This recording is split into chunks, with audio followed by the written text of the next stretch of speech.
That was fun though. The different groups Mendeleev had identified are a lot of the same groups that we study today. Starting at the left, we have the soft, shiny, extremely reactive alkali metals, so reactive, in fact, that they have to be stored in inert gases or oil to prevent them from reacting with the atmosphere. Alkali metals want nothing more than to dump off an electron and form a positive ion, or cation, and they're always jonesing to hook up with a hottie from the other side of the table. So of course, seeing as they're so reactive, you don't find hunks of them lying around in nature. Instead, chemists must extract them from compounds containing them. Next, you have the alkaline earth metals. Reactive metals, but not as reactive as the alkali metals, forming cations with 2 positive charges instead of just 1. Calcium, shown here, undergoes a very similar reaction to sodium and water, just a little more slowly, producing a little less heat. The middle body area of the table is made up of a nice solid rectangle of transition metals. These are the metals you think of as metals, with iron and nickel and gold and platinum. The majority of elements are metals. They're fairly unreactive, great conductors of heat, but more importantly for us, good conductors of electricity. They're malleable and can be bent and formed and hammered into sheets, and they're extremely important in chemistry, but overall surprisingly similar to each other. On the far right, just over from the noble gases, the halogens make up a set of extremely reactive gases that form negative ions, or anions with 1 negative charge, and love to react with the alkali and alkaline earth metals. The rectangle between the halogens and the transition metals contain a peculiar scattershot of metals, metalloids, gases, and nonmetals. These guys don't end up as ions unless you take extreme action and start shooting other ions at them, so generally a bit boring over here, though lots of interesting covalent organic chemistry. We'll get to that. Down below, in their own little island, are the lanthanides and actinides, metals that were largely undiscovered in Mendeleev's day because they're so similar that it's next to impossible to separate them from each other. And finally, on the far right, also undiscovered when Mendeleev built his chart, the completely unreactive noble gases.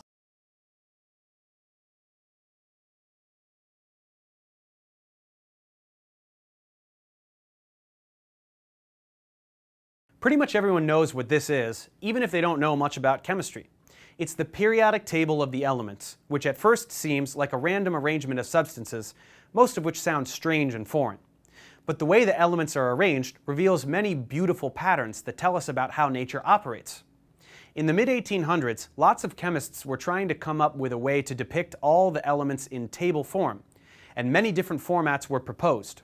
But it was the one by Dmitri Mendeleev that stuck, because of how well it correlates data as well as its predictive powers. He arranged the elements into rows called periods and columns called groups. Elements that had similar behavior were put in groups together, which helped to correlate existing data. And it also predicted the existence of elements that had never been seen before. With the gaps in the table, Mendeleev said there must be elements that go in these spots, and he predicted some of their properties. Eventually, these elements were discovered, with the properties precisely as expected, and now we have all the metals, metalloids, and nonmetals organized nicely. It wasn't known at the time, but the reason elements in the same group behave similarly is because they have the same number of valence electrons. Look at group 1, for example. These elements all have 1 valence electron, or 1 electron in their outermost shell. As you go down the table and n increases, you gain a shell each time, but whichever is the outermost shell, there is only 1 electron in it. Every element in group 2 has 2 electrons in its outermost shell, and so forth. This simple fact determines many characteristics about each element in ways we will continue to see as we learn more chemistry. There are some periodic trends that we can recognize when we look at the table. The first one is atomic radius, or the size of the atom. As we proceed downwards on the table, atomic size increases because we add shells. As we go to the right, atomic radius decreases because we are moving within a shell, and each element to the right has 1 more proton in the nucleus than the last. So there is a stronger electromagnetic attraction felt by the electrons, and the radius shrinks. That means overall, atomic radius increases going this way on the periodic table. Next, we look at ionization energy. This is the energy required to remove an electron from the atom. It will always be an electron in the outermost shell. The electromagnetic force that attracts the electrons to the protons drops off very quickly with distance. So the farther away an electron is from the nucleus, the easier it is to pull it away. This means the ionization energy trend is precisely the opposite of the atomic radius trend. Francium, a very large atom with only one valence electron, will be easy to ionize because the electron is so far away from the nucleus, and atoms like to have their outermost shell completely full. Losing the electron means this shell is gone and the one below is completely full, so elements in group 1 will easily lose one electron. Looking at the opposite corner with helium, there is only one shell, so the electrons are very close to the nucleus, and the shell is full, so it is very stable. For this reason, it requires much more energy to ionize helium. So the ionization energy increases going this way on the periodic table. Lastly, we want to look at electronegativity. This is the ability of an atom to hold electrons tightly. It will increase this way because a smaller atom like fluorine with more protons for its energy level, or a higher effective nuclear charge, will hold electrons best. Again, we will disregard the noble gases for this trend. Electronegativity will be important in the next clip where we learn about chemical bonds. So the trends to remember are atomic radius, which goes this way, as well as ionization energy, electron affinity, and electronegativity, which all go this way. Let's check comprehension.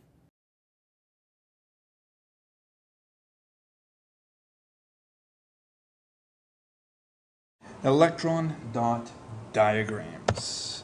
Electron dot diagrams are a simplistic way of showing the reactive electrons of an atom. The reactive electrons of an atom are found in the valence shell. They are called the valence electrons. So these are the electrons found on the outermost shell, and these are the ones that are very important when considering chemical bonding. Moving on, let's look at the steps involved with drawing electron dot diagrams. So first step, we're going to write out the chemical symbol. So the example we're using chlorine. So chlorine, the chemical symbol is Cl. Next step, find the number of valence electrons. And if you look at the periodic table, it is part of the halogens, and all the halogens are part of group 7 or group 17. And the key number there is the 7 that we're looking at in terms of the valence electrons. So we have 7 valence electrons. And how are we going to try to draw them? Well, we're going to use the following configuration. One configuration that I really like to use is the cross method. I put a cross right through the symbol, and starting from the top, or you can start from any point from the cross, start to draw in one electron at a time at each end of the cross. So we draw our first one at one end, the next one, and the next one. So we draw one at each corner of the cross. Once we've drawn one at each corner of the cross, then we can start to pair up the next number of electrons. So we have 4 of them. We need 3 more electrons to draw in. So then we're going to start to pair them up. So we start to pair one up, pair another up, pair another up. Please never draw 3 of them at once in one of the corners. So no more than 2 at any one corner of the cross. And then once that's done, remove your cross, and there you have your electron dot diagram. Another name for an electron dot diagram is what we call a Lewis dot diagram.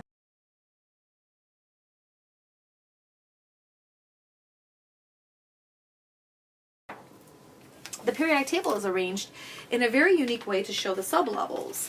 So, which makes it kind of nice and easy, is that the first 2 columns represent the S sublevels, or we call them the S block. The transitional metals seen here represent the D, and all the way to the right we learned that the those elements are in the P block. So they help us, you're going to see in a little bit, do a really quick, easy kind of a representation of where the electrons are. Okay. Something else to note is on the side here, if you notice, I've labeled the rows on the periodic table. The first row is also known as the first energy level. The second row is the second energy level, and so on. 3, 4, 5, 6, 7. So your row number is actually equal to your energy level. That's good to remember, as you'll see when. Okay, here is boron. Now, let's find it on our periodic table. Here's boron. It's all the way in the P block, but remember, we can't just start there. If you do, you'll get it wrong. You have to start from the beginning. Every energy level has to be filled and represented before you get to the one you're at. So I always start from the beginning. 1 S, 1 box, 2 box for 2 electrons. Then I go to my second energy level, 2 S. Now in the S, there's 2 boxes, so 2s2. Then I keep going all the way across, except guess what? I hit the P block. So I'm still in the second energy level, so I still put 2 here for second energy level, but instead of saying S, I'm no longer in S, I'm in P, 2P, and I'm 1 box in for 1 electron, 2P1. 2 plus 2 is 4, plus 1 is 5, which equals my electron number. So 1s2, 2s2, 2p1. Okay? Now, what about scandium? Well, scandium, if you notice, is in my D block. Something is very unique about the D block that you must know. So make sure you write this down. The D block, before we can do that, whenever you reach the D block, it's n minus 1. And what that means is, this is the first energy level, this is the second, this is the third energy level, this is the fourth energy level until I get to the D block. Anytime I hit the D block, it's n minus 1. So starting here is actually the number 3 for the third energy level. And then here would be 4 for the fourth, fifth, and sixth. Okay? So this is good to label, and I'm going to show you what this means right now. So if you're a little confused, we're going to go over it right now. I'm going to write this in a different color so it kind of stands out. Okay? All right? Good. I'm going to bring back another periodic table that's a little bit smaller. Okay. Here we are. So before I get to scandium, I have to start from the beginning. Okay? Remember, I've got first energy level, 1. Remember, the first energy level was colored red for S. 1S, 1, 2 boxes. Next one is 2, second energy level. I was still in the S. 1, 2 boxes. 2S2. Then as I keep going across, I'm still in the second energy level, but I hit the P block. Excuse me. But I hit the P block, so it's 2P. Remember, we're trying to get to scandium. 1, 2, 3, 4, 5, 6 electrons for 6 boxes. There's your shortcut. Continue on to energy level 3, and I'm in the S block. 3S, 1, 2 boxes for 2 electrons. Keep going. I'm still in the third. 3, but I'm in the P. 1, 2, 3, 4, 5, 6. 3P6. Keep going. Now I'm in the fourth. 4. S, 1, 2, and now stop and make sure you've got this down. I'm about to hit the D block. When I hit the D block, it's n minus 1. So I was originally in 4 energy level, fourth, but now it's actually 3, D, first spot, 1. That's the difference. And you actually keep in this order. It goes 1, 2, 2, 3, 3, 4, 3. Okay? All right, that is how you do a D block. All right, let's see if you can do gallium. Gallium is right here. This is a good one for you to try and do.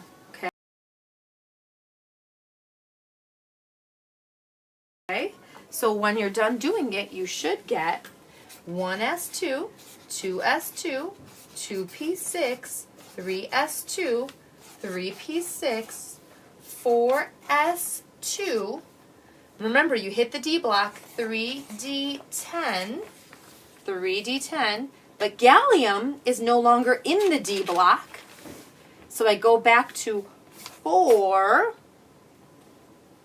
right? P1. This is the P. So as soon as you hit the P, you're back at the regular level you were, which is 4. Only the stuff in the D block get n minus 1. Did you get that one right? Okay.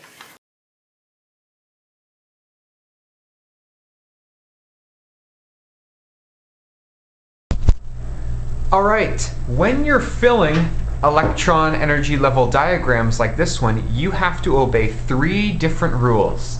They are the Pauli exclusion principle, the Aufbau principle, and Hund's rule. The Pauli exclusion principle says that no 2 electrons in an atom have the same 4 quantum numbers. The Aufbau principle means fill from the bottom up. Orbitals of the lowest energy are filled first, from the bottom up. And Hund's rule says that if you have multiple orbitals of the same energy, put 1 in each before they double up. In this case, P has 1, 2, 3 different orbitals. 1 goes in each one before you double it up. A common question you might find are, which of the 3 rules does this electron energy diagram violate? Well, here in the 1s we only have 1 electron. You're not allowed to fill upper orbitals until you've filled all the lower ones in a ground state atom. This violates the filling from the bottom up principle, or the Aufbau principle. You can't do that. Let's see what we have here. Here, we've filled from the bottom up, so that's good.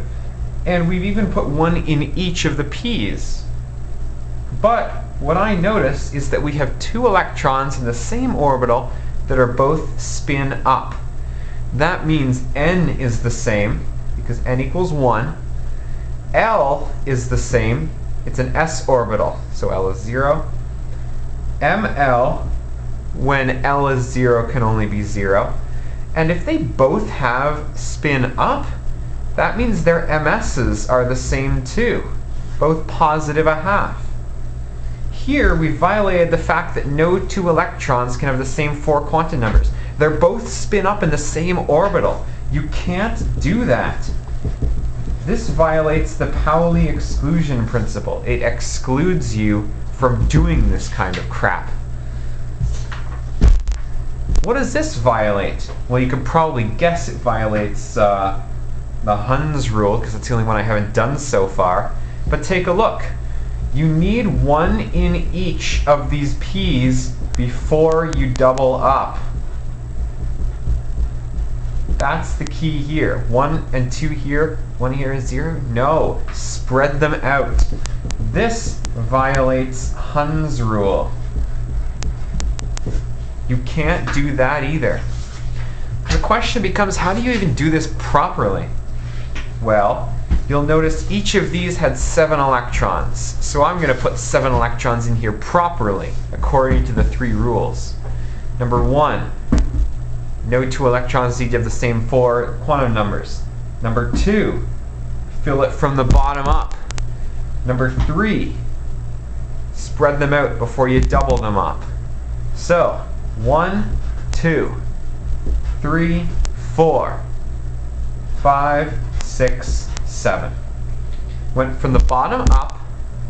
I made sure each of these had 1 in it before I started doubling up. And I made sure 1 was always up and 1 was down. Follow the rules and draw your electron orbital filling diagrams properly. Don't not spread them out. Don't have 2 spins the same in the same orbital. And don't not fill a lower orbital before you start cramming them in the top ones. Best of luck.